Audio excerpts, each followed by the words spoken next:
On this day, July 20th, the year 2020, my dad decided to do us dirty. Myself, my siblings, and our mother. He was not particularly a bad person. He wasn't a bad person at all. Neither will I tag him a selfish person, but for deciding to go and rest and leave us alone here. For the past 6, 7 years, like before 2020, we have been in and out of the hospital constantly and other, herbal medicinal homes, traditional medicines and stuff. It was draining, hectic, and traumatic on us and as well on him. He has been in a very critical condition until he passed. And I mean, it's not something it's not something I would want to see him continue in that situation. At some point I will be like, God, what's the point? Like, why is he still here? If he's not getting better, you don't want to take him. Why is he still here? I had a lot of questions. A lot of persons told me, oh, don't question God. You don't have to question God. Blah, blah. I said, it's easy to say because you are not in their shoes. Or you are not in my shoes, rather. But this moment, I'm not sad, I'm not happy. I'm just taking a moment to reminisce and think about all the things he has done and how he has impacted my life, particularly, and every other person, the people around him, and his selflessness, his discipline. He's a teacher, he's a leader in the church, outside of the church. He's a very respected man in the society, and a lot of things. And I remember in one of those occasions where he usually puts others above himself. There was this day, this happens often, but there was this particular day, we go to the farm, we followed him to the farm as usual. We usually follow him to the farm on Saturdays, because we go to school during the weekdays now. And mind you, my father invested in education. We go to the best schools as at then in our area. I can tell you this for a fact, and anybody that knows me down to my house knows what I'm saying. So in one of those numerous occasions where we usually follow him to the farm on Saturdays, and he will roast yam, and after roasting the yam, he will ask us to go and give to all the neighbors, like people around us that are working on the farm. Not for us too, like they're on their own farm, but we are neighbors, we share the same boundaries.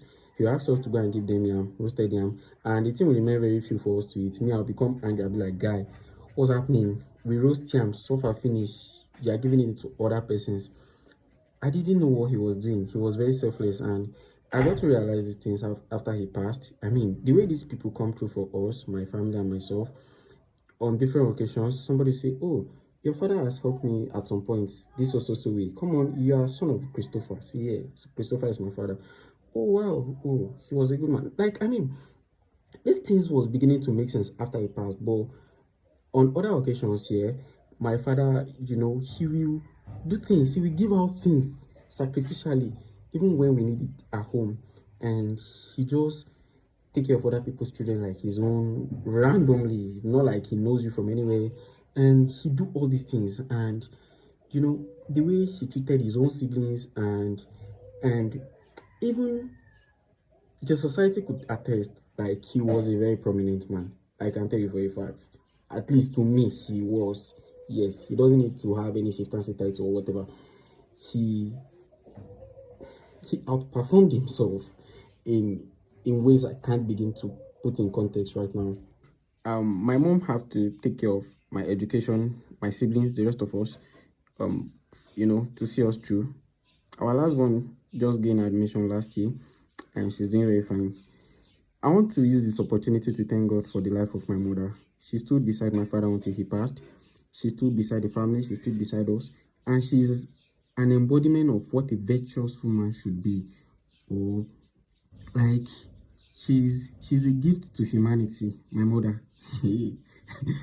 She's a gift to humanity. Not just to me, not just to us, the family. Everybody around her can attest to what I'm saying right now. And she's everything an ideal woman should be. I really thank God for the day she came to this earth, because a lot of things would have gone wrong if she was not my mother. A lot of things, I can tell you this for a fact, a lot of things would have gone wrong if she was not my mother. And I would have been jealous of anybody that she mothered if she was not my mother. I really love that woman. She has done so well. She stood, like, she kept to her words of for better, for worse. She was there, right there. Her light never dimmed for once, for any reason.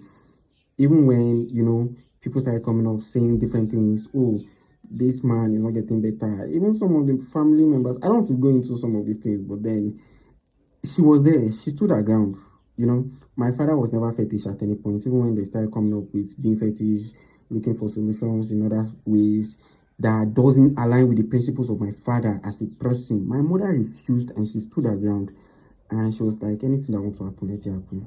We stand on God, and on God we stood until the last time my dad had his last breath.